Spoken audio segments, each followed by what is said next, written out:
Welcome, everybody, to the Weekly Grind Podcast, episode number 12. I am your host, Keith Fabbri, with my co-host tonight, Doctortoddlee. Todd, how you doing?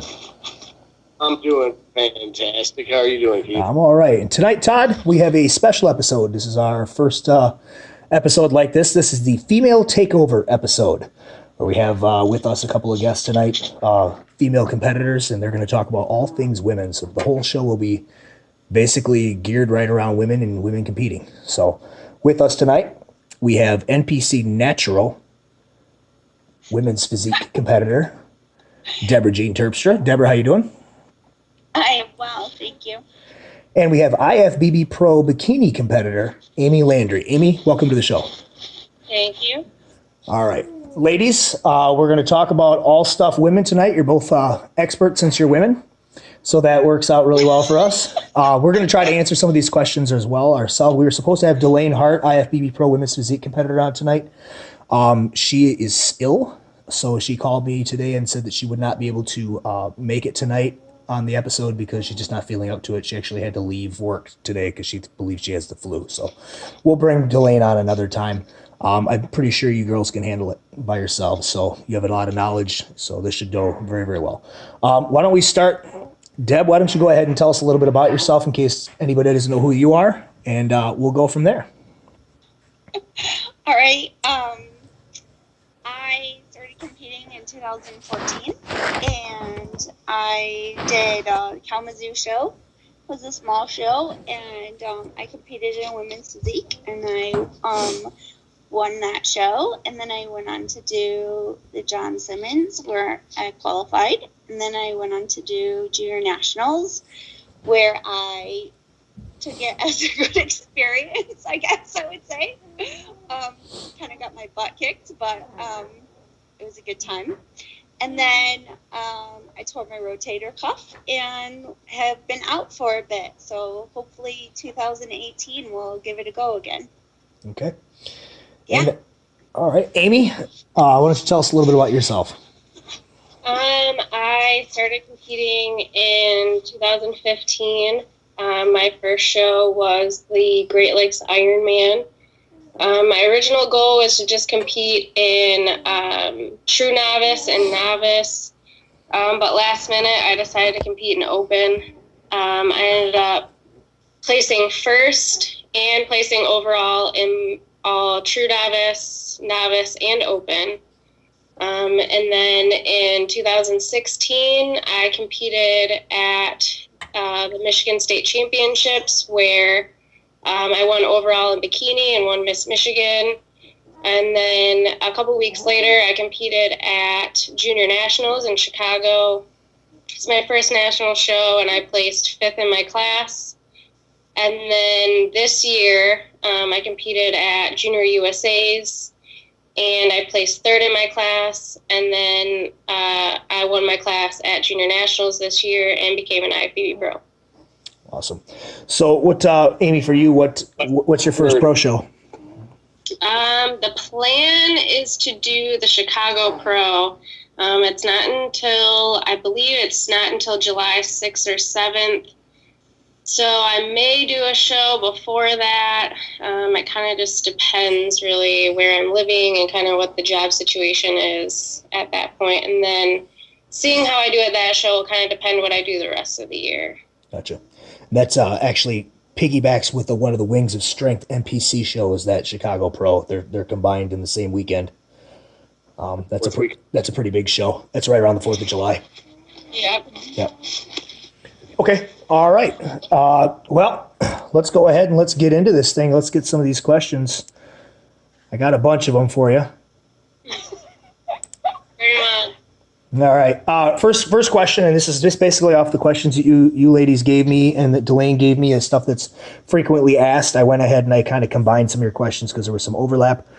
First one we'll start with is, and we'll go to Amy first. Which is better for women, in your opinion, HIIT cardio or steady state? For me, I kind of think it just depends where you're at. I think that if you have a lot of energy to expend and you're not really low on calories, I think HIIT cardio gets it done quick, and that's a good option as long as you're doing it correctly. the key is it's interval training. So just training at a high intensity for 20 minutes isn't really HIIT training. Right. So if you're doing it appropriately, I think it's a good option. As you get, into your prep and you don't have as much energy, I think it's really hard for people to maintain HIIT cardio. So I think at that point, steady state cardio is a good option. But I think really as long as you can get it done, it's really whatever you enjoy and whatever you think works best for you. Deb, what about you?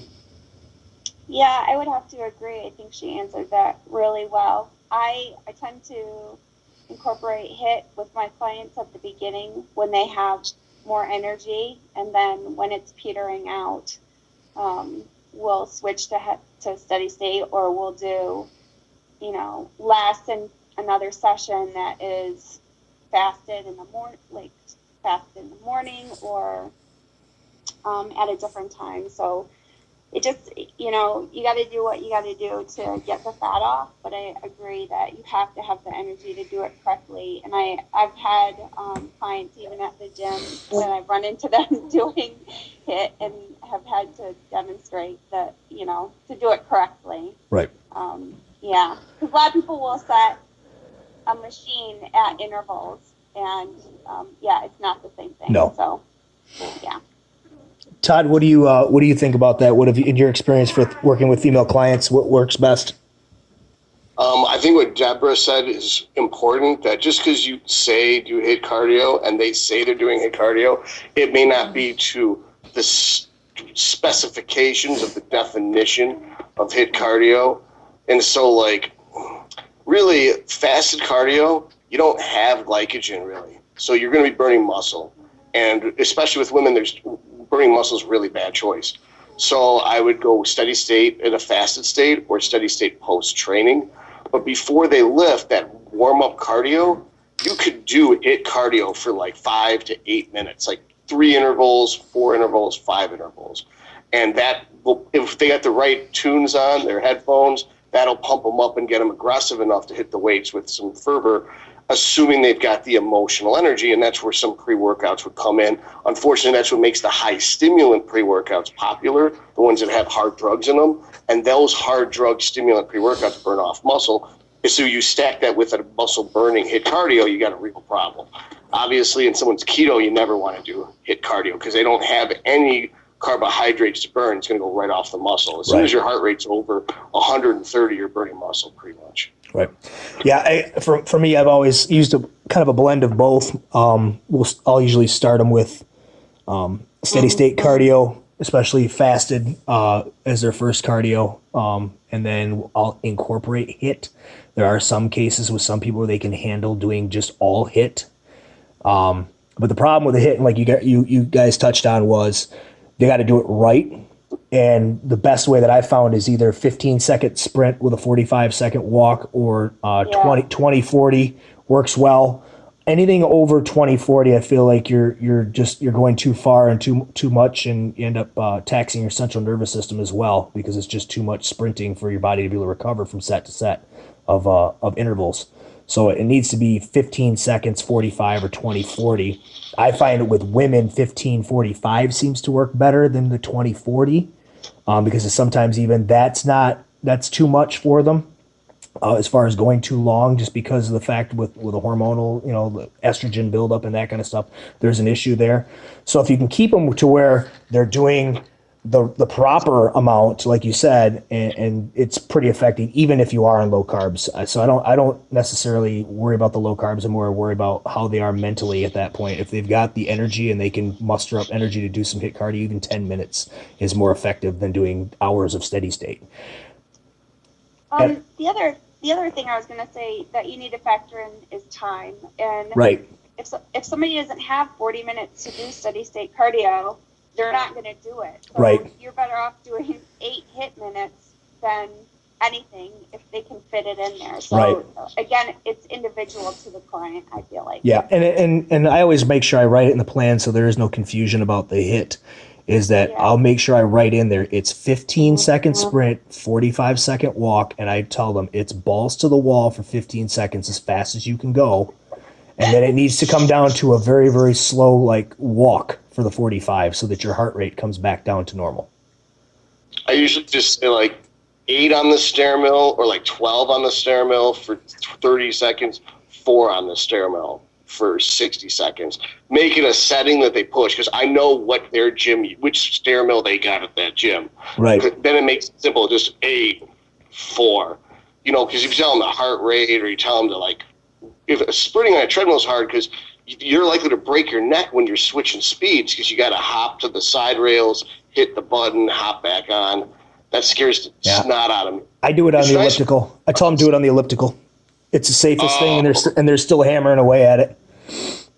Good point. Yeah, and you can grab onto handles and stuff on the elliptical, so you're not going to fall off. At least you shouldn't. I've seen it. On the art trainer. Yeah, that works fine too. Well, Even the bike. Cybex Art's the best one, yeah, for sure. Cybex Art is the best one, especially for bikini, because you can really target the glutes with Cybex Art. Right. Because you can high step. You do such high steps. Right. Yeah. Yep. I love the art trainer. And I'll even do it. I'll do it fasted. I'll have them do HIIT fasted, especially if it's only for a few minutes. They can do a blend fasted where I can start with a HIIT cardio, get their heart rate up, and then have them do steady state like on the step mill or something. I think that works very, very effectively. That's what I do for Never myself. done that. Yep. 5 minutes HIIT to get my heart rate up. Right. And then I'll do 10 minutes of the stairs, and I'll do 10 minutes of treadmill, then I'll do 10 minutes of bike. Right. Just because I'm old and I want to take it easy on these joints. Right. Right. All right, now let's move on to the next one here. We all know we get, and as men and women both, we get cravings during prep, food cravings and stuff. But for females, it seems because of estrogen, it seems to be a lot worse. And that's where you see them posting all of their fantastic sweets and food porn, basically, as they get closer to the show. That's how you know somebody's getting ready for a contest, because they're all they're doing is posting food porn 17 times a day. What are some ways, and I'll start with Amy, what are some ways to curb those food cravings during prep? What do you do? So I think that one is having foods that are very high volume. So obviously the more fiber that you have, the more full you're going to feel and for longer. Yep. So just incorporating like vegetables and shredded lettuce even helps when you're down there in the last couple of weeks. Also, if you don't have sensitivities to artificial sweeteners, I like things that have carbonation. They're Zevia, they're like stevia, like pop kind of. Yep. They have 0 calories, 0 caffeine, and they're made from stevia. Those are really good, and they have carbonation, which helps you feel full. Things like that are hot, like liquids that are hot. So for me, if it's like hot tea, makes me feel fuller for longer. I have tried the whole like cucumber with stevia trick. I know a lot of people like that. I personally don't like that, but I know that there are some people that like that and that works for them. So those are a couple of options. That made me laugh. I heard one of the women's physique girls had posted that, and I was like, that's disgusting. And it's like, it's a cucumber with stevia and cinnamon. Yep. I was like, nope. It's kind of like people sometimes do their egg whites different ways, and they'll do them like with sugar-free jelly or like I'm like, sweet egg whites just sounds so disgusting. I had never done that, and I actually did that. This last prep, I did stevia and cinnamon, and then I put peanut butter and Walden Farms on top. And actually, my wife is shaking her head yes right now after you said that. I'm like, and a chocolate bar, and then I didn't even know I was eating it. No, it like literally saved my life during prep. Wow. But I don't know that I'll ever be able to eat it again. I ate it too much, right? Yeah. It was That's funny. Deb, what things do you use for curbing your cravings? It's funny. I think the biggest thing is sugar-free gum.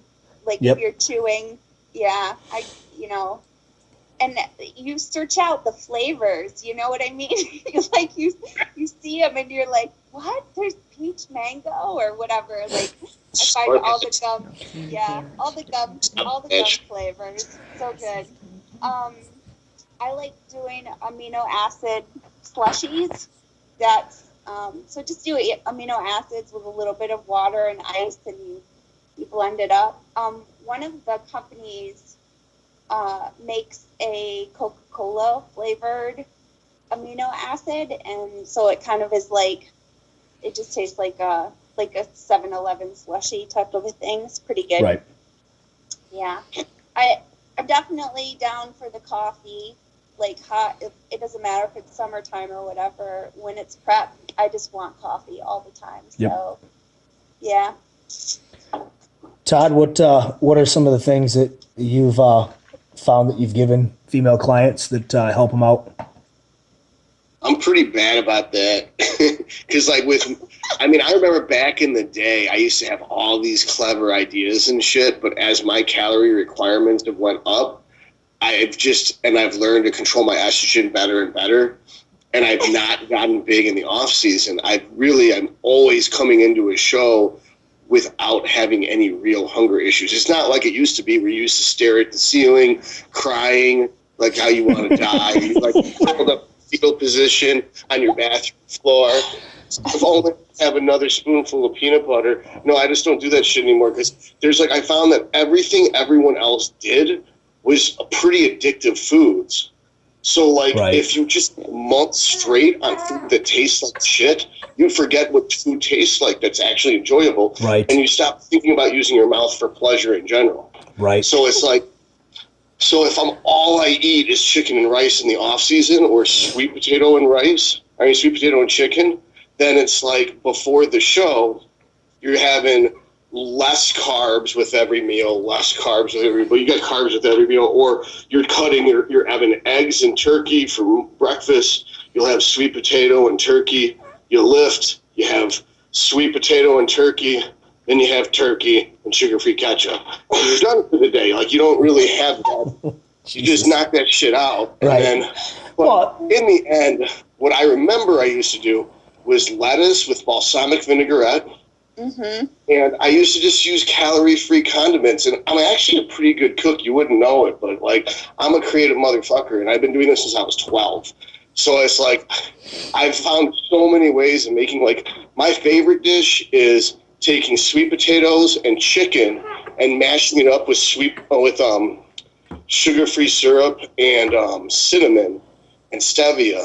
And that actually, you don't taste the chicken anymore. It makes it sweet. It's like I used to have this other thing where I take Hershey's cocoa. Like back when my estrogen was really high when I first started competing, I would take Hershey's cocoa and stevia and mix it with chicken breast. So I make chocolate chicken. And then I freeze it. Gross. That's disgusting. Terrible. That's disgusting. Oh. No. You know what? Don't ever recommend that to anyone. I'm just. Everyone says that when I make them eat it, they're like, "Holy shit, this looks disgusting," but it tastes so good. Yeah. They're like, "Oh my god, this tastes so good." But if we show them a picture, it looked like your dog threw up and you ate it. So they don't ever want to try it. Right. Oh my word. Oh. Hey, I was gonna say that I know every time I've ever done a prep, or I started one this last year and I didn't get to compete, but I always crave pickles, and I allow my clients to eat pickles too. A lot of times I ask them to add them in because it just kind of kills a craving too. Yeah, and adds that extra sodium that they need.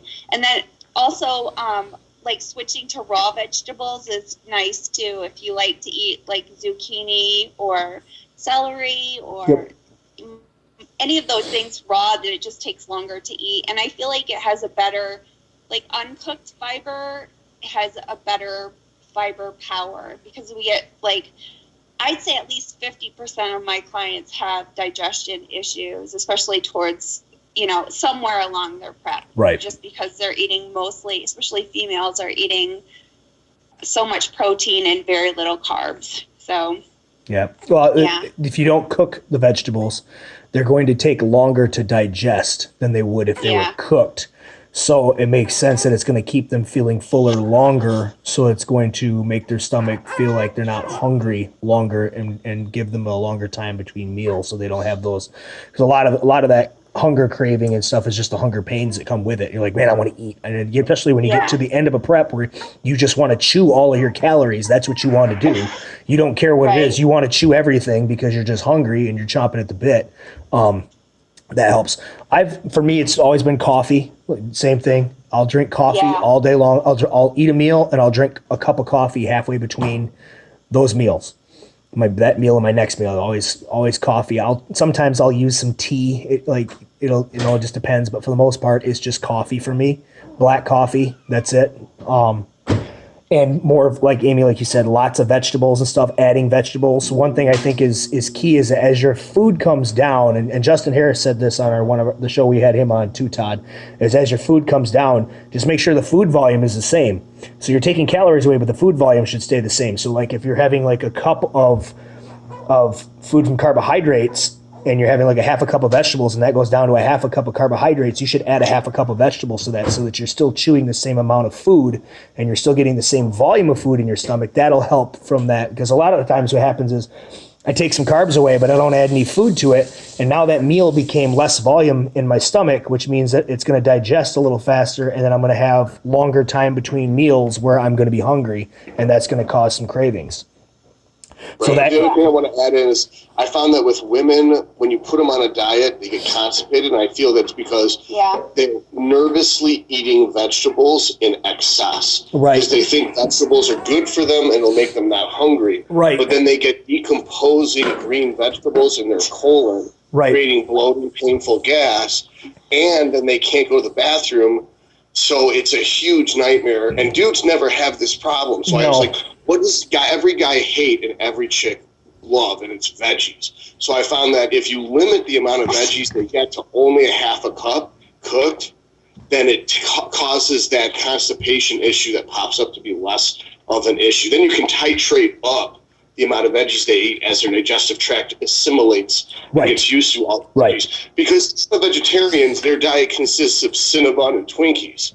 And then when you put them that has vegetables, their colon's like, what the fuck is this stuff? I've never seen this before. Right. And they just, and they get mad at you and yell at you. So to prevent you getting that, limit the veggies. Right. What you can also do with that is you can increase water intake with fiber. That kind of decreases the risk of constipation. And drinking more water can make you feel more full. Yep. I usually set their gallons to 1.5 gallons, but I used to get a lot of backlash from that too, because I find if they don't want to pee that much, they just won't drink the water. And then it's an up and down thing. Right. So well, and you have to be consistent, because whatever they're drinking, they're going to have to double it at some point during peak week. Nobody wants to drink 4 gallons of water in a day. Oh. Or 3. I always tell people what their minimum is, but then I say just be consistent every day, because you're going to have to double this, and you don't want to. I mean, people don't even. You don't want to drink 3 gallons of water in a day. Like, no. Even if it's on paper, I still don't do it. I end up getting like 2.5. That's what I'm saying. Yeah. Well, it's extremely hard just to get that amount of water in. I don't care how much time you have on your hands. You literally have to drink water around the clock in order. I've done it 3 gallons, but I also was drinking water in the middle of the night. Every time I get up to pee, I drink some water, because it's the only way I could get it all in. And your sleep is then affected, because you're getting up to pee 2 or 3 times in a night too. So you have to. Everything has to be taken into consideration when you're dealing with these extremes, So, and if you're on very low calories, you're drinking 1.5 gallons of water a day, it's coming out as quickly as it's going in, which is not helping anything, So, I was going to add one more thing. If you've ever had seasoned rice vinegar, that's so good for like big salads, because it's like for sure. But you got to get the unsweetened. Yeah. It's like 5 calories, I think, it's the seasoned one, so it is. I like the one that's a little bit sweet. I think it's like 3 carbs or something like that. But I've even seen 21. Like if you go get sushi rice vinegar, they've already added sugar to it. You got to look, because I totally agree with you. It's great on salads, rice vinegar, but you got to make sure that it's not the. You don't want to do like 4 tablespoons. Now you've got almost 20 carbs or whatever. But it is like only 5 calories in a tablespoon. So I'm like, if you're gonna do 1 or 2, at this point, I just need to know. That's the main thing, is you just need to know what they're doing. Right. So you can take it out later or whatever. All right. Let's go on to the next question here. Deb, you can answer this one first. The question is, some women lose their period when body fat gets low. And when can they expect for it to come back?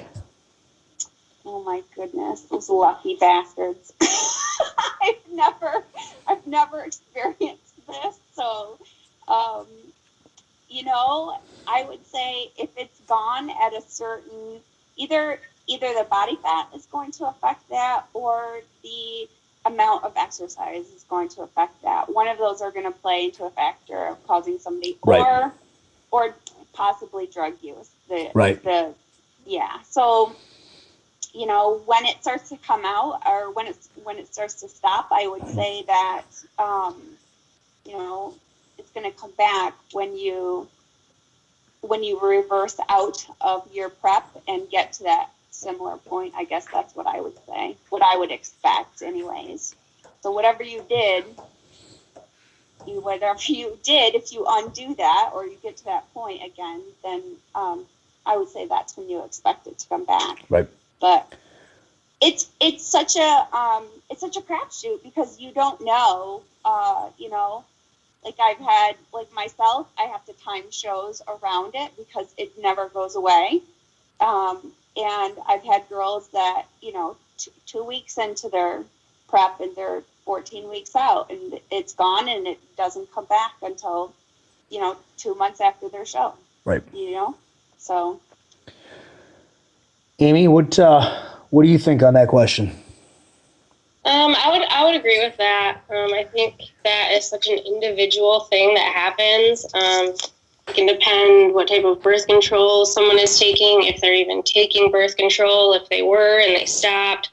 That can play a huge role. How low your body fat is, how much fat you're consuming, how hard you're working in the gym. So I think individually, you have to take that into consideration. Some girls get it back the first night they start eating again. That happened to me my first show.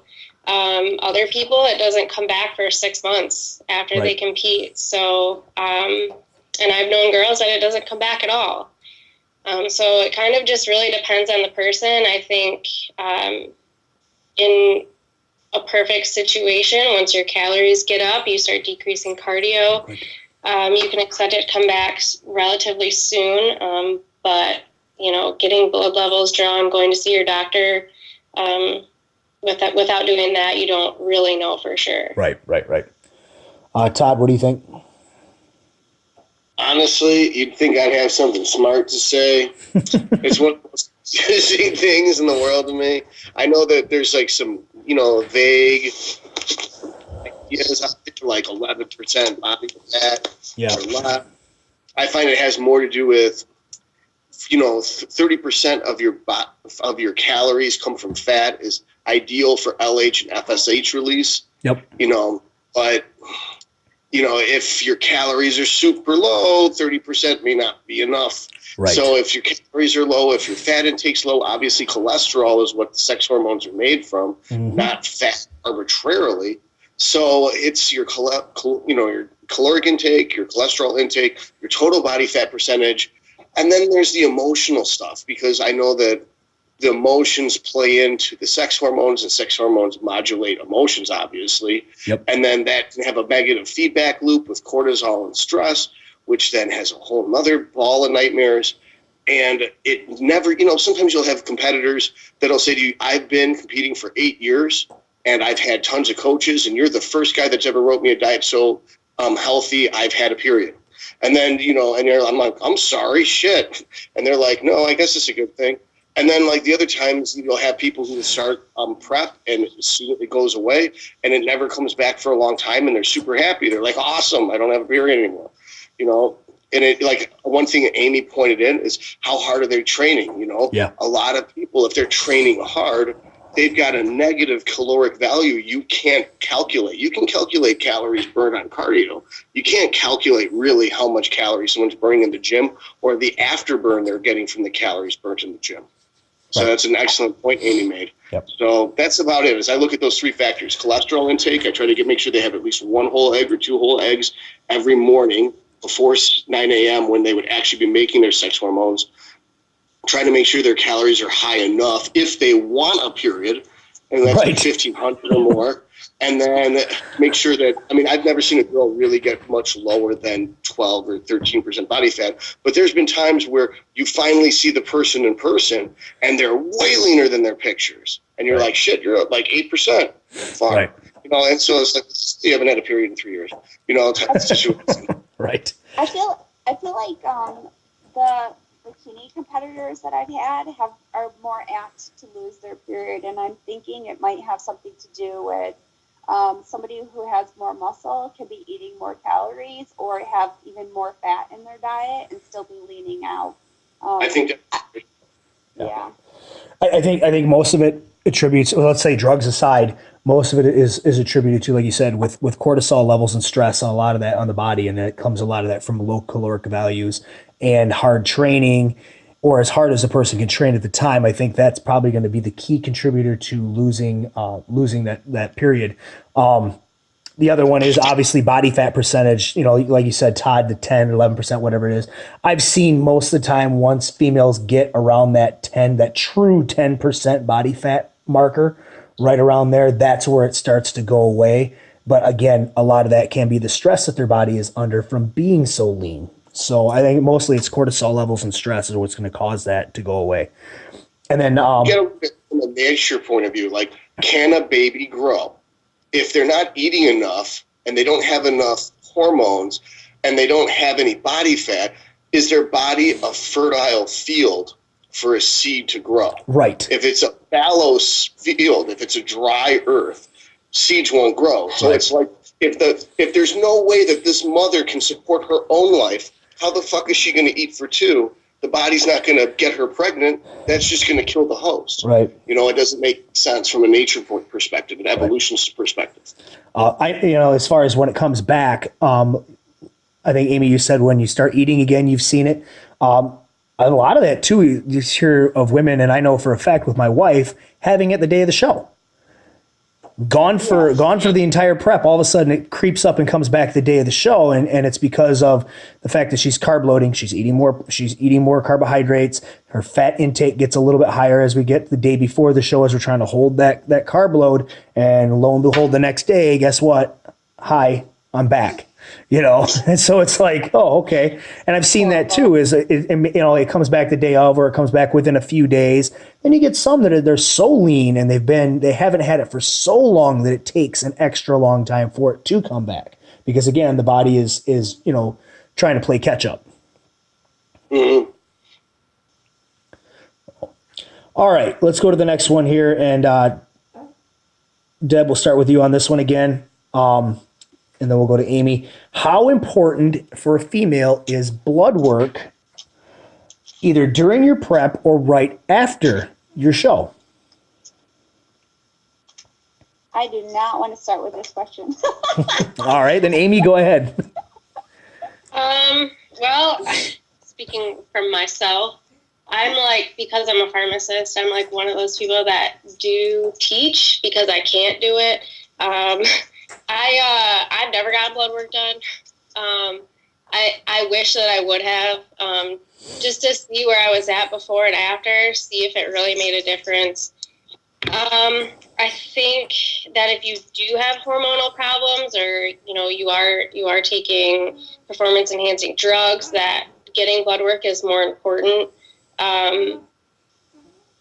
So I would say getting a baseline before and after, and taking steps to correct any imbalances that you have, and then getting blood work along the way can be helpful. Right.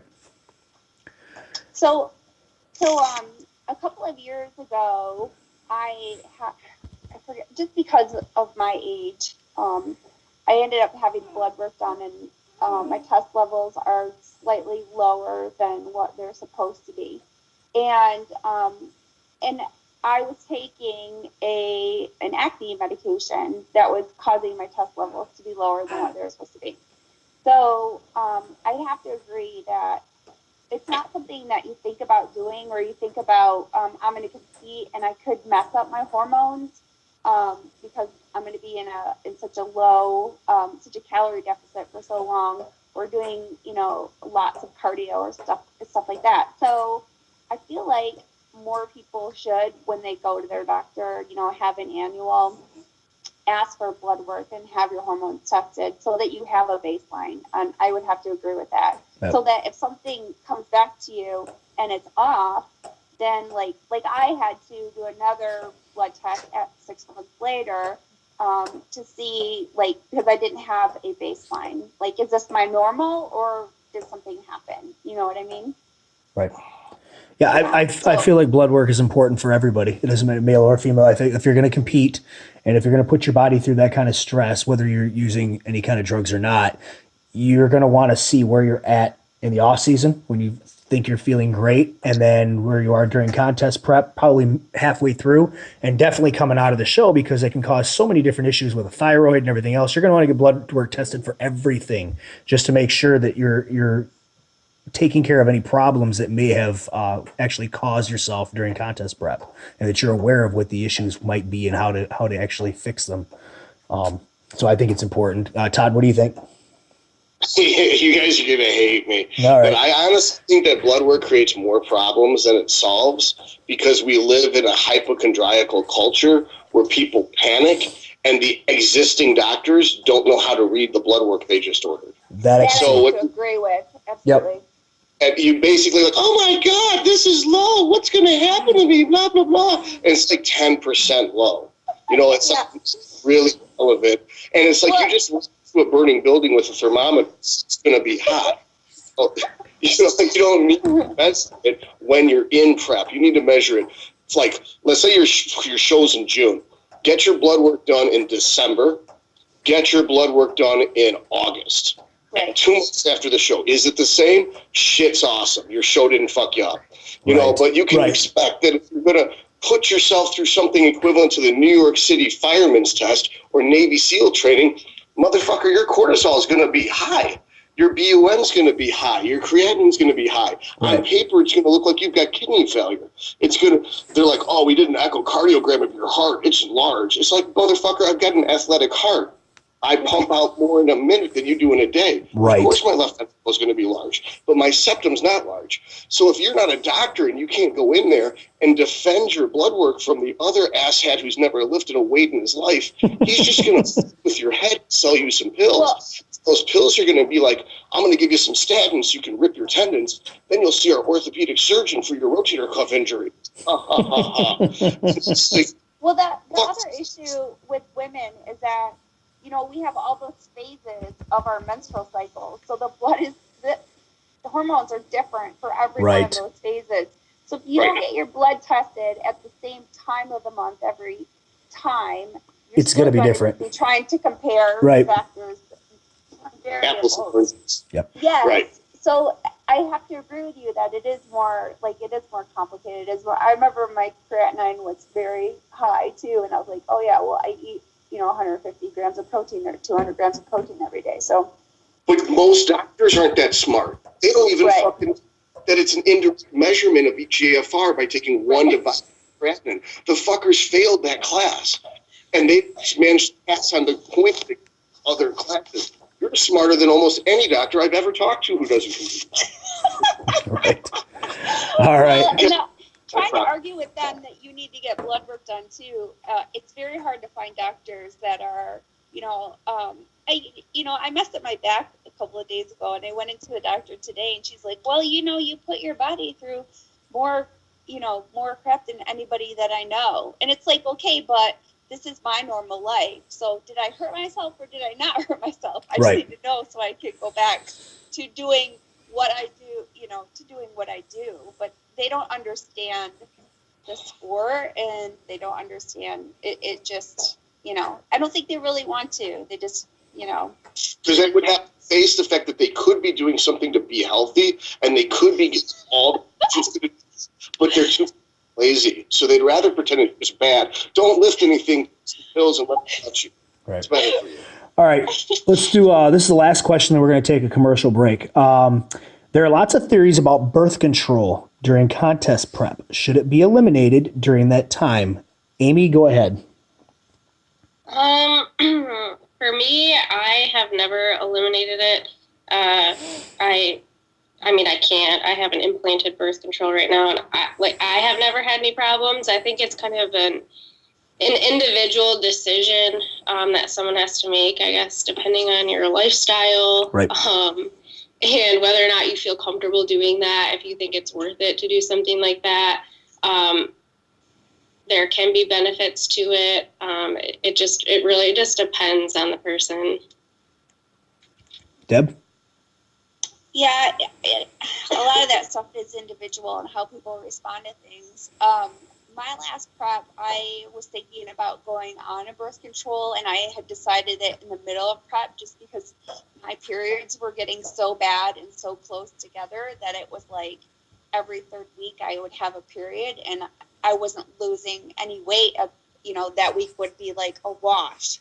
So, I feel if you have something that's going to eliminate your period, but still it may raise your estrogen a little, you have to, it's like 6 of one, half a dozen of the other. You have to figure out what's going to be a better fit for you. Yep. I honestly have more issues with clients who are just trying to lose weight who are on birth control pills than prep clients, because prep clients tend to keep their body fat lower. Yep. Someone who has a higher body fat and then is taking estrogen and progesterone on top of that is now having an even more difficult time losing weight, right. I feel like. Yep. So it's a bigger issue for regular weight loss than it is for contest prep. Right. Todd? I'm saying, and I'm Deborah, I don't know if the general public who are listening to this know this, but body fat itself makes estrogen. Yes. So it's being really heavy theoretically should be its own birth control, but it's not. We've all been that. We've been to the zoo. So the point is, and I think you're taking a hormone into your body that is going to make you more emotional, more prone to eat, store more water, which would make you more prone to eat because you don't like how you look, and it's also going to help convert everything you eat into body fat. To me, that doesn't make sense. However, getting pregnant doesn't make sense either. Right. That's why I think that really gets in the way of contest prep. Yeah. Well, it's like give a girl a bunch of Anavar and then you take her birth control away. That's like a recipe for disaster. So I would say IUD is the way to go. I tell every girl that. It's like, are you planning on having a baby in the next 5 years? They're like, I don't know. I'm like, are you financially stable? No. Are you married? No. I'm like, then you need an IUD probably. Plan on going to school? Yes. All right, IUD it is. So I always push the IUD because it's like being able to guarantee you have 5 years where you have control of your life and you're not a slave to a parasite growing inside of you is always a plus. All right. As far as birth control, I leave that up to them. It's a personal choice. Like you said, some women it's more worth to stay on than it is to go off. If they are having trouble losing weight and estrogen seems to be in the way, I may suggest you might want to stop using it. Obviously, you're going to want to be careful, but you may want to stop using it just to see if this helps. But I never push it one way or the other. It's a personal choice. I mean, if they want to continue using it, we'll work around it. And as long as it's not hindering anything, then I don't see a reason to pull it out. So, all right, we're going to hit a commercial here real quick, guys, and then we're going to come back with some more questions. So we'll be back in a second. Have you ever wished there was a site devoted to providing true information about bodybuilding? One that shows you what the top bodybuilders are really doing? It's all here at musclementor.net. Nutrition, training, supplements, super supplements, contest prep, final week prep, and everything in between. There's training logs, diet logs, scientific articles, and hours of video footage covering every detail involved with building muscle and losing body fat. Brought to you by prep gurus Justin Harris and Brad Hall, all for only $9.99 a month. That's right, musclementor.net. Let's get free.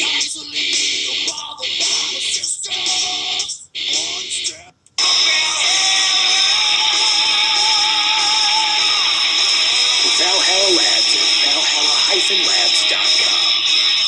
Created by Doctortoddlee himself, champion bodybuilder and biochemist, the best in testosterone support and intra and post-workout nutrition.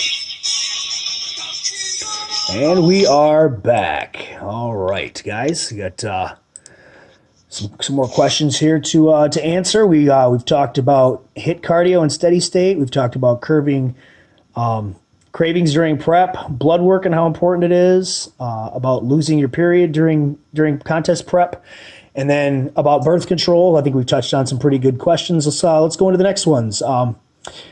Here's a good one, and this is one that I've heard a lot, and I'm sure you ladies have heard a lot too. Why do female competitors have such horror stories about weight gain after shows, and what is the main cause? Amy, let's start with you. Oh boy. I think there are a lot of things that go into this. I think women tend to have to get pretty low calorie in order to get lean enough for a show. So, you know, you're hungry, you want carbs, and I think that a lot of people kind of go crazy after their show.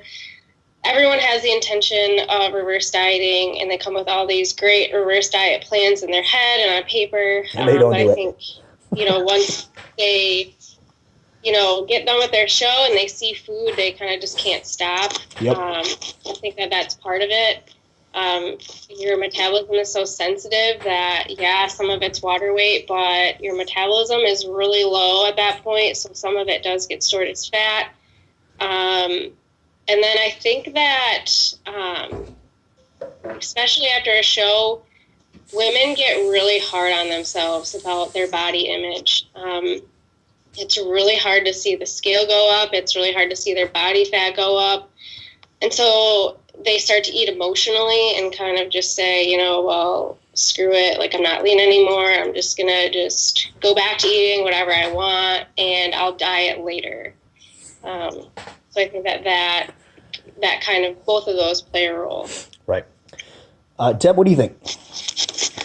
Oh, yeah, I think that, sorry, I just hit something.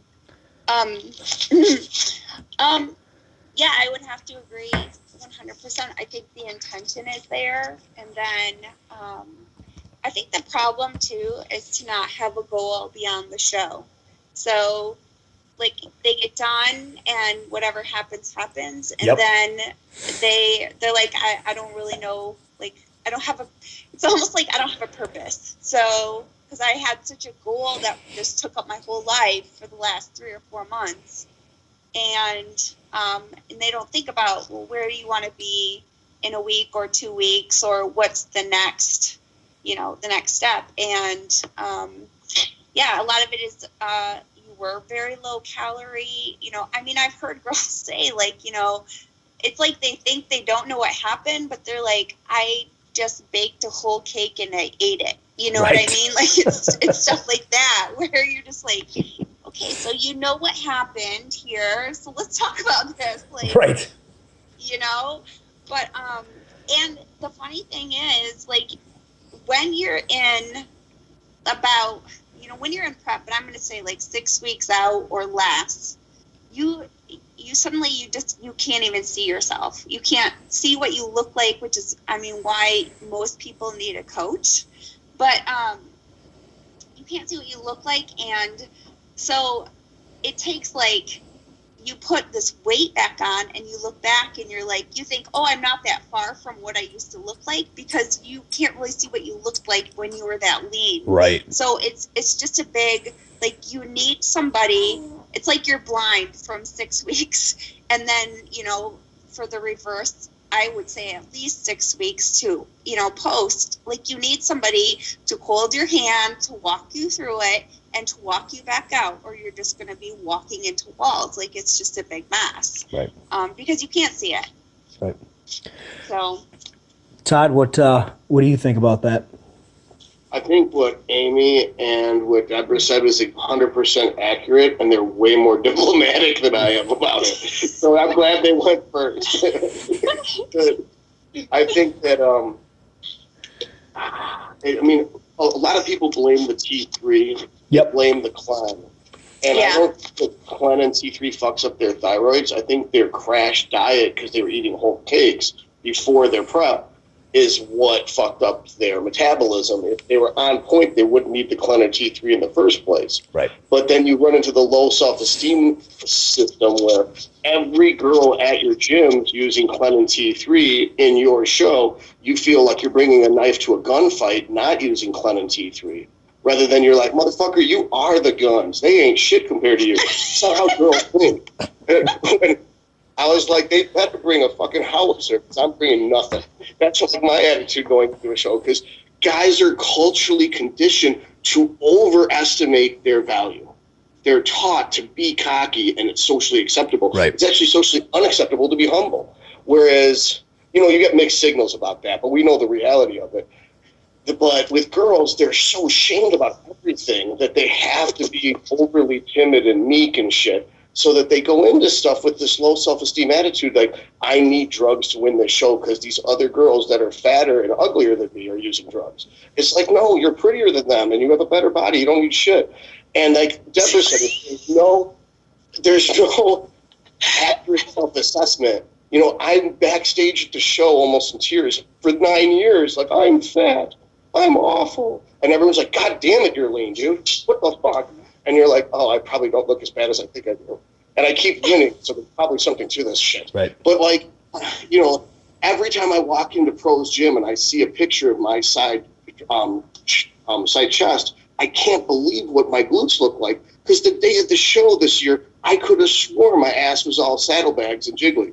But it isn't, because I have a picture to look at every single time I walk past it. Right. Like, I actually had, a real nice glute development and cuts and stuff all the way up and down it. I totally had no accurate self-assessment. And that's why even the rest of us have to have some type of coach to put eyes on us, at least our rear double bicep and our rear lat spread, or in girls' case, their rear poses, to say your glute ham tie-in looks fine, calm the fuck down, because your cortisol is going to make your glute ham tie-in look like shit if you keep bitching. But you'd be nice to girls. But yeah, I don't mind if someone talks to me like that. Like, quit bitching, motherfucker. You look fine. I'd handle that just fine. But if you talk to other people like that, it doesn't go well. As far as the horror stories, the horror stories, they're there because they're true. You guys already touched on it. It's a combination of low calories for a long period of time and then eating and overeating after the show, not following a reverse plan, which I think the only time I ever advocate a reverse plan is for females. I don't advocate for men to reverse out of a fucking diet. Why would you do that? Why would you limit and restrict yourself? You have testosterone. They don't. Just don't overdo it and you'll be fine. With a female, though, because the metabolism is so much, it's so more fragile than a men's metabolism, I advocate using some sort of reverse plan. And the problem is they just don't follow it most of the time. They say they're going to, they don't follow it, they eat everything. What's that? We forgot there's the frenemy factor, that their mom wants to take them out. You're so skinny. You got ahead of me. Let's go get margaritas. Yeah, you got ahead of me on that one. Wants to sabotage the fuck out of them because they look so good. Their husbands are looking at them. They're like, we better get this bitch fat because everybody else is looking at her. Right. And so they take them out and they get them cheesecake and margaritas and queso dip. Everything that's bad for them. And they pretend to be their friend. Right. Guys, they're like, I'm not going to spend any fucking money on you. You crazy? No one's going to take you out and feed you. Right. So we're pretty much eating ramen and chicken like the day after the show again because that's all we can afford because how much we blew on gear for that show. Right. No, you got ahead of me on that one. That is a big reason too, is their friends and stuff get a hold of them after a contest prep. They haven't seen them for 14, 16 weeks because, they become hermits. and they take them out everywhere on the town, and they go out and they overindulge in everything, every facet of life for 2-3 months, and then they hate life after that because they don't look the way they did on show day or coming into a show. And they look back at pictures and they get depressed, and that makes cause for more weight gain because that causes you to eat for depression eating and stuff. So I think it's a vicious cycle. I think a lot of that too, and especially I've seen this with new competitors, like new girls. I've seen this where they do become that hermit and they start living the lifestyle, and they really kick it into gear and they do well, and they lose all their damn friends. And then Amy, like you said, or Deb, I don't remember if it was you said, they don't have anything, goals after the show.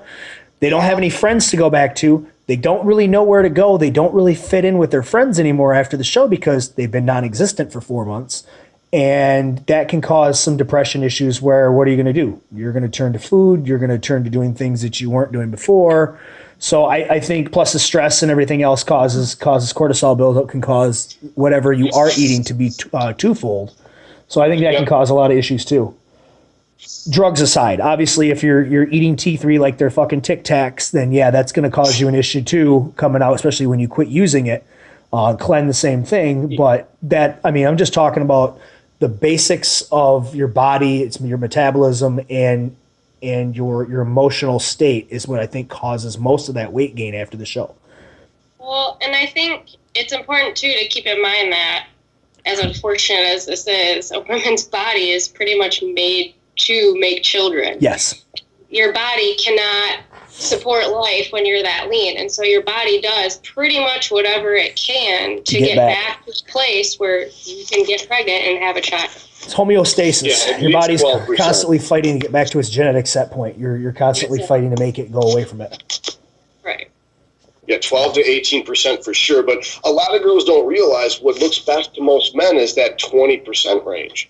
That they don't like what it looks like, but men do. Not that they care what men think, but I hate how they think, oh, I'm so fat, I'm so gross. I'm like, you look better, shut up. It's like, what are you talking?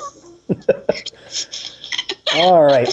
This next question is kind of this we just touched on, is how to manage the post-show rebound. So I don't think we really need to go into that other than just controlling what you're eating. I think we all kind of agree on that. Here's one, Amy, this is actually one of yours. How do I keep a positive body image during the off season? So go ahead and touch on that one first. So this is, I would say, probably the first time post-show that, obviously I have my days, everybody does, where I've actually felt good about my body not being super lean. And for these shows in particular, I got leaner than I ever have. And so I've gained quite a bit of weight post-show. And I think that, one, it takes time away from the stage. I think your mindset really has to change. You have to switch your mindset from looking at seeing yourself get leaner every day and seeing the scale go down every day as you getting closer to your goal, to gaining weight and looking more like a normal human because you look better that way, and that is where your goal should be. And until you get your mindset to that, you are not going to be happy with where you are. I think, like Todd said, most women don't look good when they're that lean, but they don't realize that. And until you do, I think that you're not going to be happy with the way that you look. I think you just have to change your goals, really, at that point. Deb, what do you think? I think that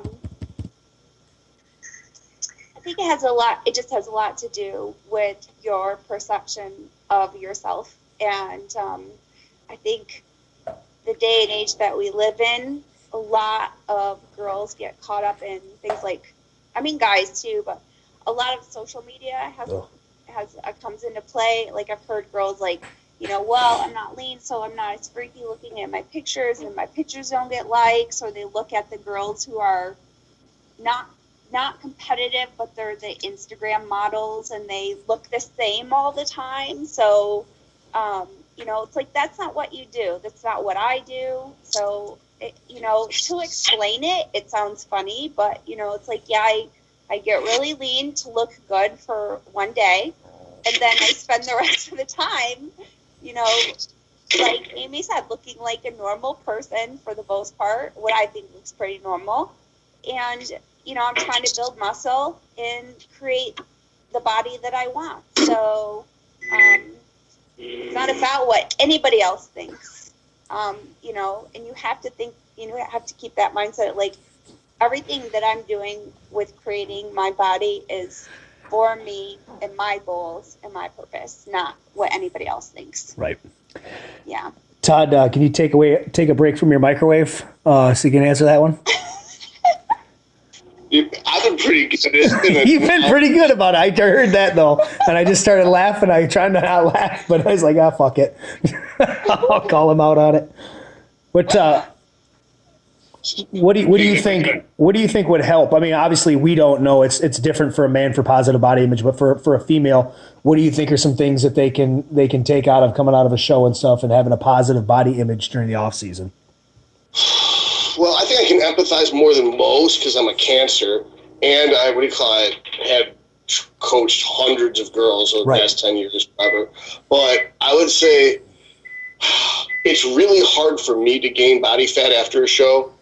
And if I've got a girlfriend, they're going to be like, "You look better, you look better, you look better," but I don't like it. And so that's where you have to have the line where there's a limit of what you like you to look like. But you have to be cognizant of the fact that as your body fat increases, you do look more sexually attractive to members of the opposite sex. Right. That it may look good in a picture to be shredded and veiny, it doesn't feel good to cuddle up against for either gender. Right. So that's a good point. And it's like, you have to have cardiovascular capacity. So even though you're going into your off season, still do cardio for, there's no point in looking good if you can't utilize what you got. And then two, the other thing is, if your heart rate gets high when you're lifting, you're going to burn muscle. So if you've got a healthy heart, you can get through leg day and not smell like ammonia. You can get through leg day and not burn off tissue. That, if you can, the same workload generates a 120 heart rate over a 150 heart rate, you just hung on to quite a bit of muscle, and hanging on to muscle is as important as growing new muscle. Right. So there's reasons to do the cardio. And if you're doing cardio in the off season, not only is it good for heart health and longevity and your HDL cholesterol and a bunch of other bullshit, that it also allows you to stay somewhat efficient with your calorie partitioning. So fish oils and cardio in the off season, you're going to utilize towards energy or muscle synthesis. Because like Deborah said, when a man comes off stage, we've got this goal. I'm going to put on 10 pounds of muscle in this next 4 weeks. So we want the scale to go up. We just don't want to look like shit in the mirror. And we can be like, I'm losing this line here. I'm losing that line there. I'm gaining weight too fast. Whereas with girls, they're culturally conditioned to be as light and small as possible. So any upward momentum on that scale is negative. Yeah, and there's no not in water because it's going to be a rebound on the kidney from which they're going to go up 5 to 10 pounds no matter what they do. It's not their fault. It's just about having that water come off in 3 to 4 days rather than stay on, depending on how many girls' nights they had after that show. Right. What were you going to say, Deborah? I'm sorry to interrupt. No, I'm sorry. I was just going to say that I think the focus should be, like I said, it's an aesthetic sport, but it's the body functioning is what makes the aesthetic. So I think focusing on what I'm capable of, like PRs on the off season is what, I know that the stronger I am, the more that, the more muscle I'm going to be able to build, and trying to break through those thresholds are what my goals are, not to have abs, Right. And that's something like a lot of guys who coach girls don't realize is we're all conditioned to want to be strong and that the weight we push is relevant. A lot of girls don't realize the amount of weight they're lifting is good. They think if they lift weight, they'll look bulky. They don't realize that you should be focusing on the weight you're lifting, not the weight you weigh in your off season. You should try to get as strong as possible because the weight you're gaining will be a higher percentage of muscle than fat. So what they're worried about being big, that takes up more volume than muscle. So Ford squats 90 pounds is going to be bigger and not as attractive in theory as a 140 who squats 185. That having double the strength means a large percentage of that weight gain was muscle and not fat, and it would be more shapely. both off season and pre-contest. Well, and I don't know it what speeds division it works metabolism up out for too. having too big of a butt. No, it's- the more muscle you have on your frame, a man or a woman, doesn't matter. The more muscle you have, the more calories your body burns at rest, which means the higher, faster metabolism, which means you're going to stay leaner easier. So, I mean, it makes sense to have muscle. Let's go on to, let's see, where is the next one? Okay. How do I manage the emotional roller coaster during my prep? Deb? Oh my word. It is too. I don't really know how to, I tend to be more of a hermit and try not to interact with people so much, to be honest. Awesome. Because it is, people driving irritate you, and you're just on edge. You don't have as much body fat. You're hungry. You're tired.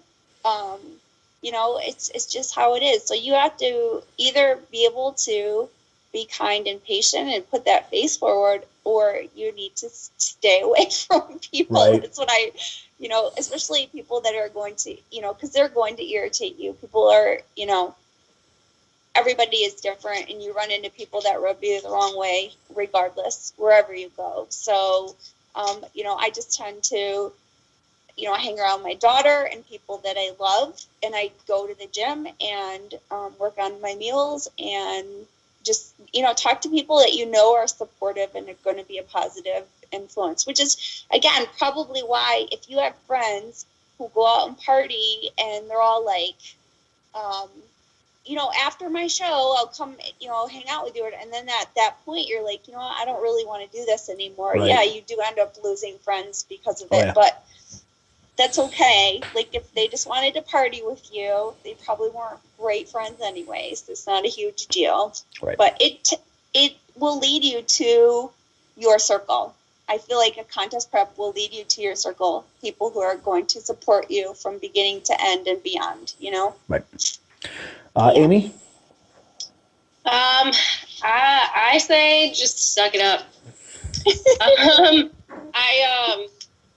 I basically have to work with people every single day of my life, and I work in an environment where everyone is mean and angry and yells at me every day. And so, I was hungry and I was sad during prep, but the thing is I chose to prep. I chose to diet, and it's no one else's fault or but mine. And so you can't lash out at people. It happens sometimes. I had moments that I wasn't proud of, but you can't really punish anyone for a decision that you made. And so, if you can, and don't be around people, but if you have to and you don't have a choice, just suck it up. That's life. You chose to prep. No one else chose to be around you while you're prepping. So just be nice, or don't prep. Right. No, that's sounds bad, but I like that answer, because that's you chose to do it. So that's why I get clients and stuff too. They bitch and complain about this and that. And I'm like, you chose to do this. If you don't want to do this, then don't do it. But you're not going to get any sympathy out of me for it, because you chose to do this. And same thing for me. I chose to do it. If I'm going to diet for contest, I'm the one that decided to do it. I'm the one that goes to the gym. I'm the one that puts the food in my mouth. I'm the one that, is going to have to deal with the consequences, not the person that, is walking next to me, on the sidewalk, or a person at work. They didn't do it. So, honestly, with Deb too, what you said, staying in, if you keep yourself out of situations that are going to be bad for you, by just knowing the environment that you're going to be in and staying out of uncomfortable situations, uncomfortable environments, it makes everything a lot easier too. Todd, what do you think? Everything you guys said completely. That I used to work in the healthcare industry like Amy, because I used to practice medicine, and people in the hospital are fucking miserable. Yeah. They're the meanest, most fucking awful people. If you don't understand that, watch the pilot of Grey's Anatomy. That shit's legit without the fucking. It's just mean people. There's no sex. There's just mean. And it's like, you basically just want to stab people in the face, and you're there to help and heal. And you're in this shitty, awful mood. If you believe in energy or anything spiritual, you're radiating out hate and evil. How the fuck is anyone going to heal from that? So it's like, you need to be in an environment to where you're not a cantankerous monster, whether it's your diet, your training volume, your cycle. You got to modulate that shit so that you're at least a nice cold neutral, like a great white shark, not like a Tasmanian devil. And then on top of that, like, screaming when you're driving is normal. Everybody loses their shit when they're driving because people are fucking idiots. And now that they text, they're even fucking dumber. And No Child Left Behind has made no driver as competent as a byproduct of this movie. So it's like, you know, aside from road rage, which is totally acceptable in my opinion, just shove them off the road. Get a tank with a snowplow on the front. Just run them off the fucking road. But other than that, you don't want to interact with people that are going to be needy. Men aren't as bad, I find, but I find a lot of women put a lot of emotional drama into other women's preps. Yeah, like they're like, why don't you want to go drinking with me? Yeah. Why don't you want to go eating with me? You can just have a little nibble. And especially the cubicle worker. The cubicle worker is like a postal worker waiting to happen. We've already had this discussion 3 times. And every goddamn week, there's somebody's having a fucking birthday, and everyone's putting a cake on their goddamn desk. And they're like, motherfucker, I'm in prep. Get this the fuck away from me. You're so mean, blah, blah, blah. It's like, you knew my boundaries, and you crossed them. You need a knife in the throat. Right. You know? But nobody does that. No one comes up to me and tries to force me to eat cake. But if I was a girl, I know they would. They would. So I feel for the women out there that have the force-fed cake brigade out there. Yeah. I love that Amy said that. It's a choice though, because you hear that all the time. People talk about how they're suffering through prep, and you know, and how my favorite are the posts at the end, like, I did it, I won, or I did this, and all this stuff happened in my life, and I'm thinking, you know, all of us have shit that happens in our lives, and we don't complain about it or talk like, oh, like, it's life, you know. Everybody's car breaks down. Everybody has unexpected bills that pop up. Everybody has a family member die. It happens to everybody. Well, it's called life. Exactly. So, yeah. All right. Here's Todd. I already know what your answer is going to be on this one, so I'm going to make you last. The question is, what gear is safe for females to use, and what should we steer clear from? So, who wants to tackle this one first? Not Todd.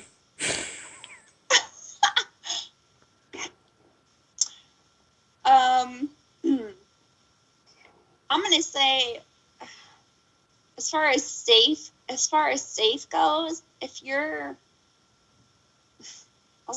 body doesn't produce it, you probably shouldn't be taking it. But that's even, you know, I've seen lots of girls have horrible experiences from taking T3 and Clen without any supportive drugs. Like, that's probably the worst thing.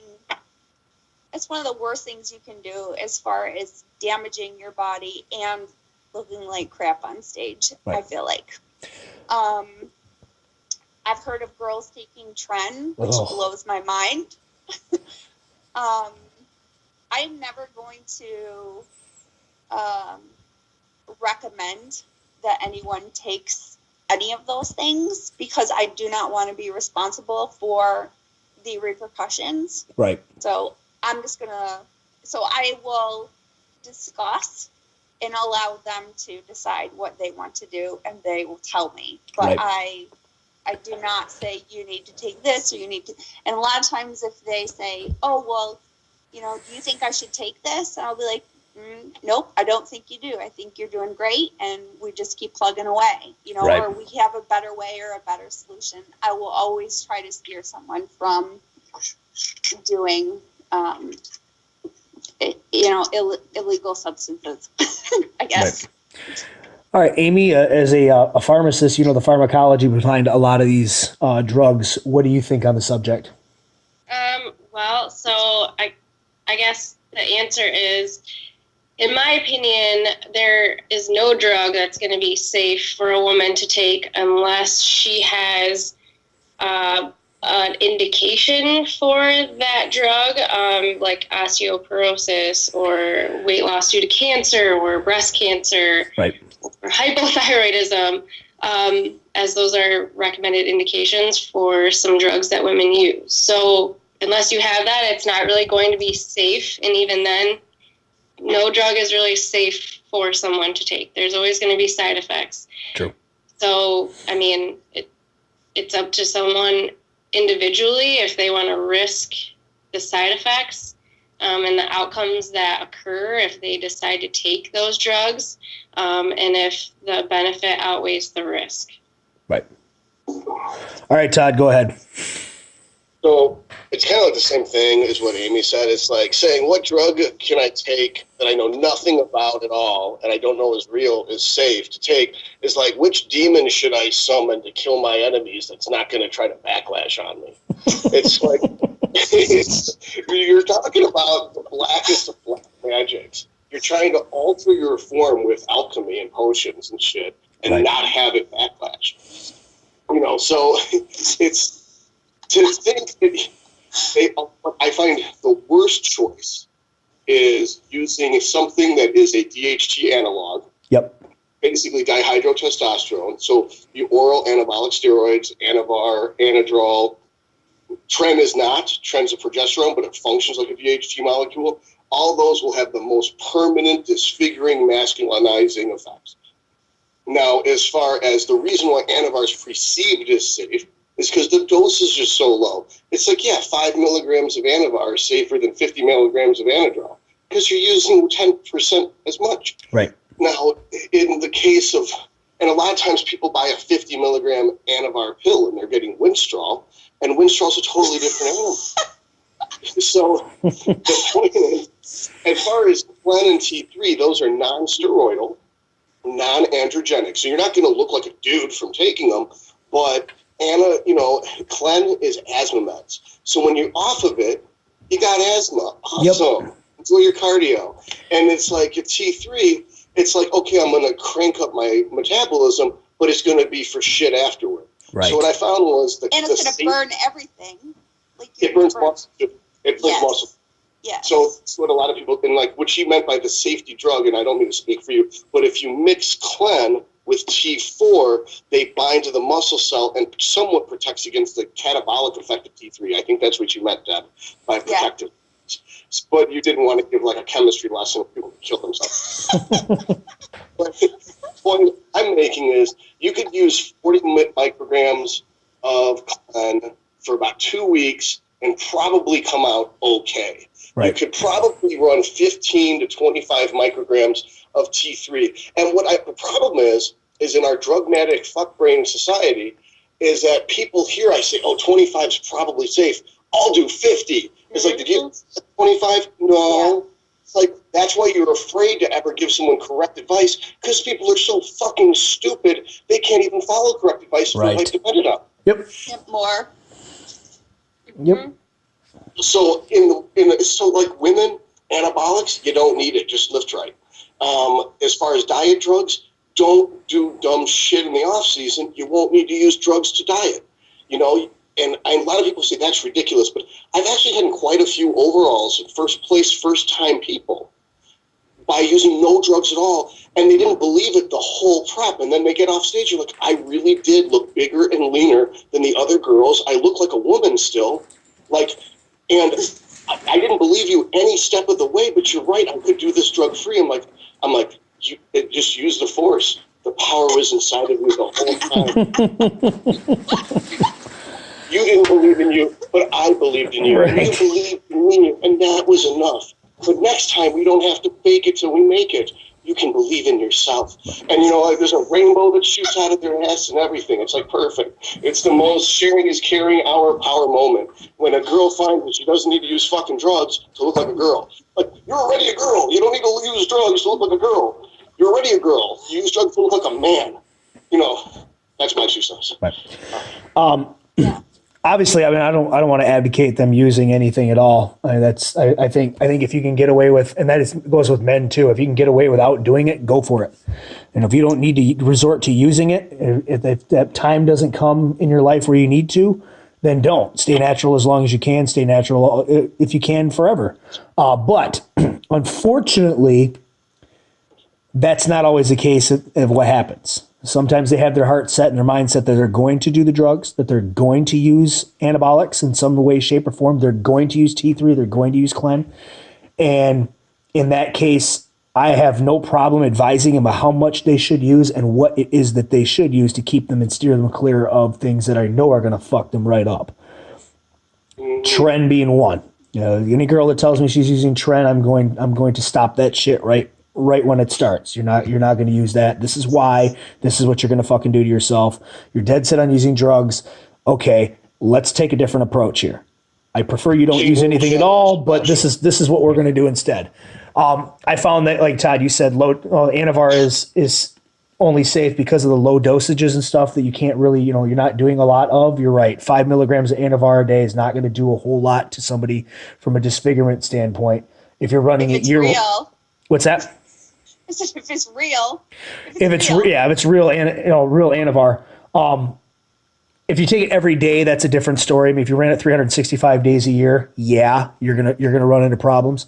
If they're cycling it for 6, 7, 8 weeks on and off, like they should be doing, like you should always do with any kind of anabolics, then no, it's not going to do that. You get up into the 10, 15, 20 milligrams, that's when you're going to start having problems. And it's like anything else. If you're going to do it, you need to be smart about it.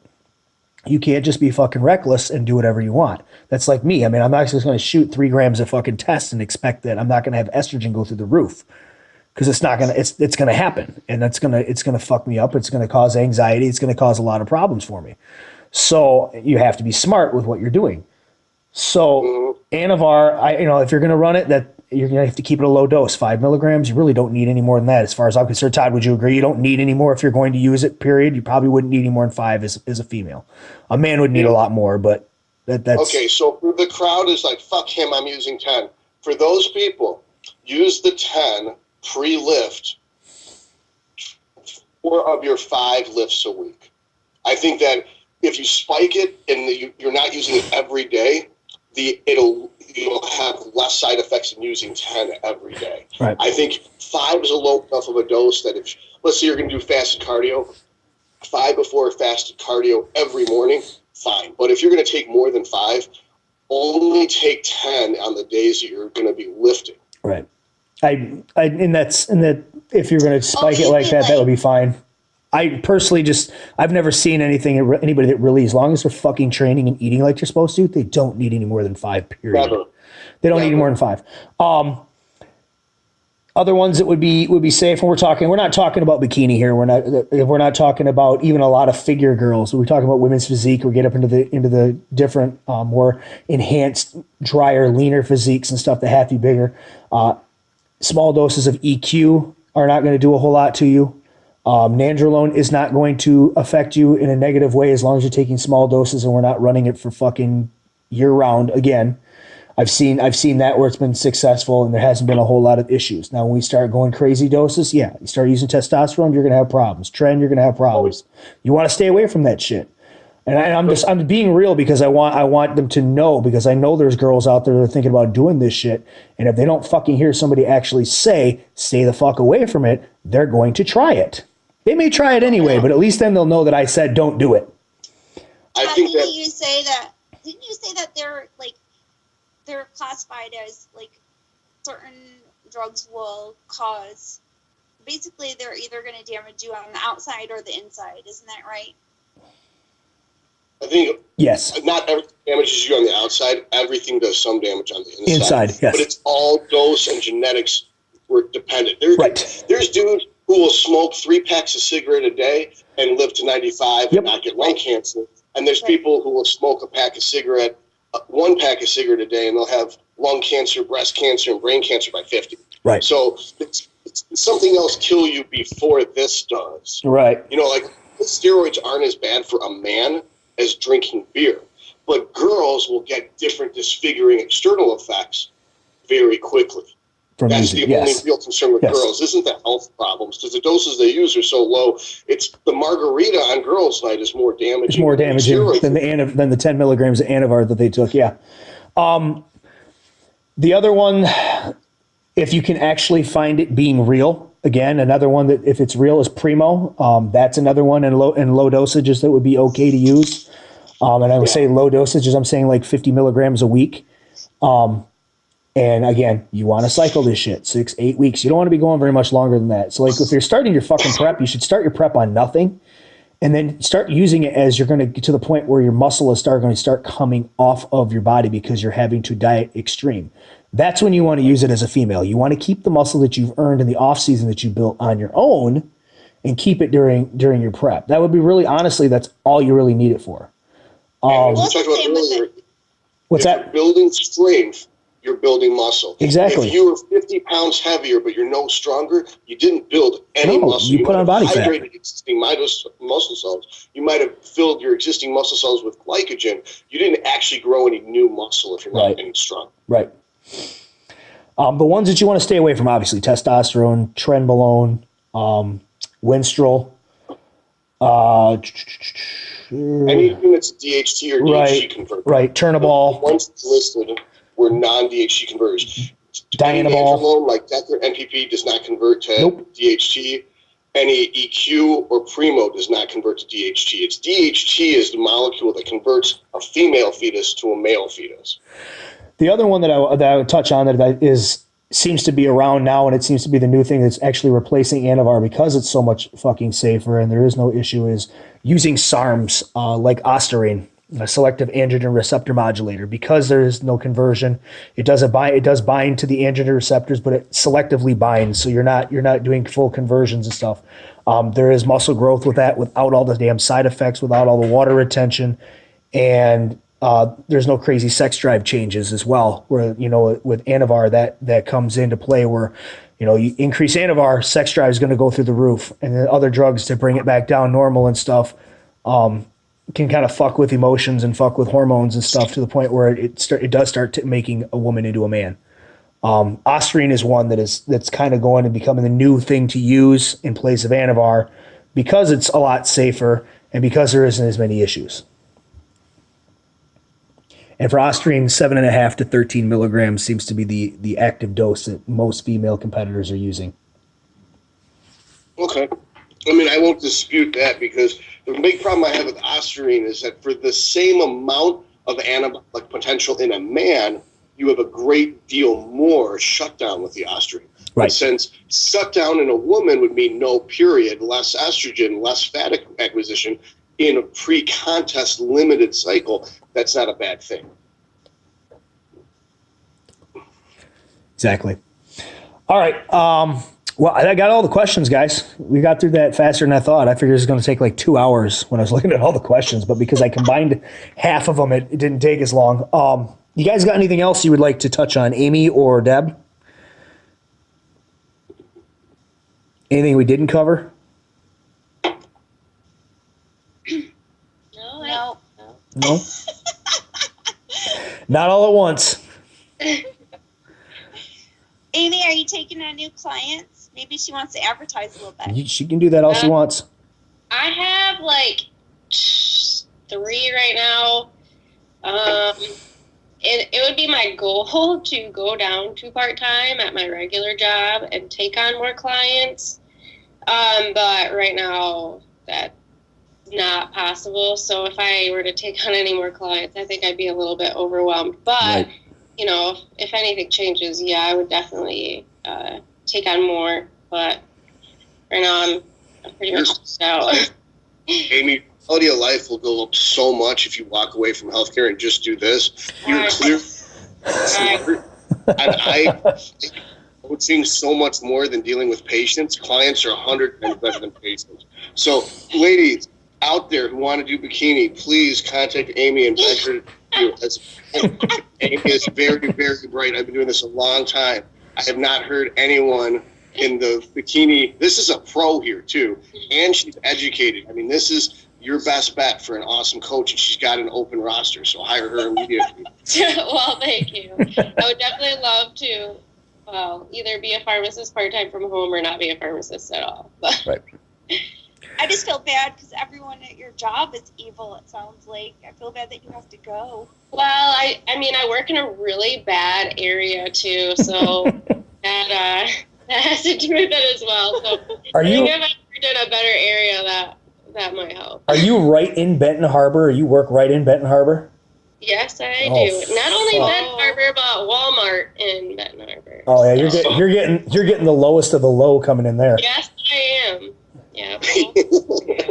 I saw. Every day is a different experience. Yeah, I should read the book, I swear. that's a real shitty old rundown area. It used to be nice, but it's not anymore just because of the fact that all the auto industry moved out 30 years ago. Yeah, it's pretty scary. It's like It's I don't know. It's Flint like on the west side of the state is what it is. It's Flint on the other side of the state.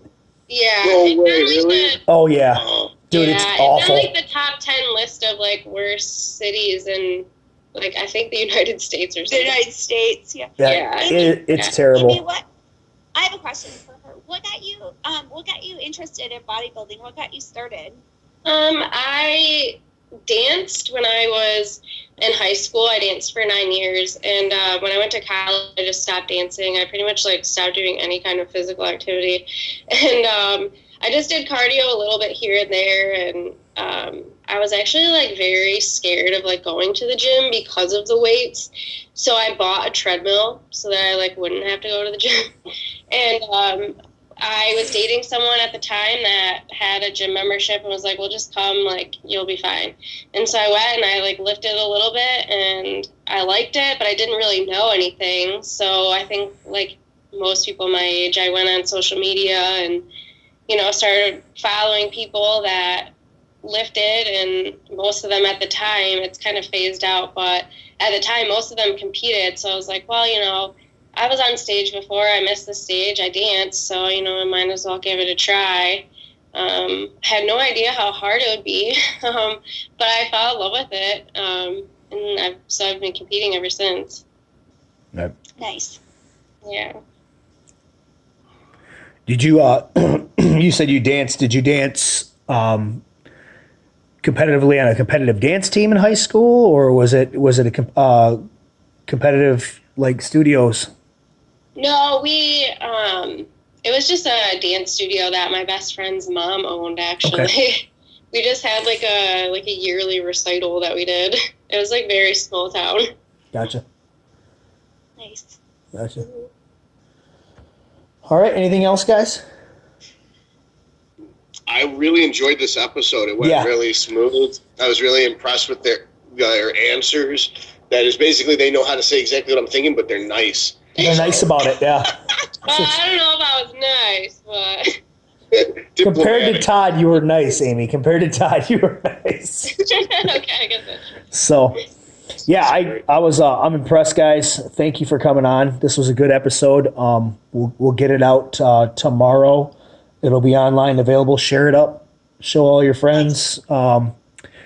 Like I said, we've been getting consistently been getting, Todd, I've been getting about 400 to 500 downloads a week on this. The high mark was our, go figure, Anabolic U episode 1, 732.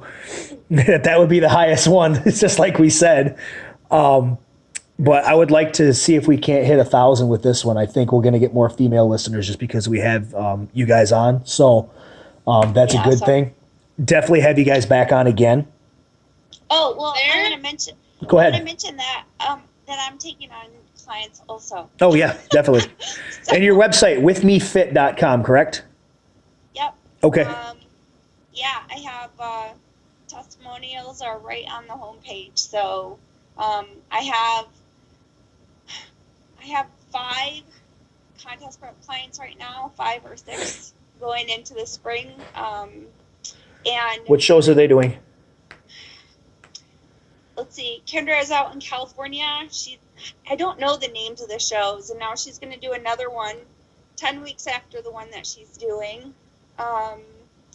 Kalamazoo, and then I have a guy that's doing Kalamazoo, hopefully, and then Ohio, North Carolina, Indiana, I want to say the others are. Okay. I don't know the names of this. I'm not familiar with the shows No, outside of this. If they're out of the state, Yeah. that's fine. Yeah, I didn't know if it was something local or if it was out of state. I don't think I have. Oh, and then possibly another bikini who she's not sure yet if what she's going to do this spring, if she's going to do this spring. So I should have 2 local people, but otherwise everybody else is elsewhere. So, yeah. All right. Well, guys, thanks for coming on. My question. Go ahead. Is there like a link that you can send us for the? I will have it, and I'm going to tag you in it, so it'll be even easier for you. Okay, awesome. And then you If you can share it anyway, it still gets 10 more cloud points. Each like's worth 1 point. Each comment's worth 5. Each share's worth 10. And Facebook algorithms add those points up for every one of our versions of it. And it has a probability factor of how many of your, let's say you got 3,000 followers and nobody likes it, then it gets 10% of that. So 300 people see it. If it's got 100 comments, 500 likes, and 20 shares, all 3,000 of your people see it. So that's why likes, comments, and shares come in so handy. Yep.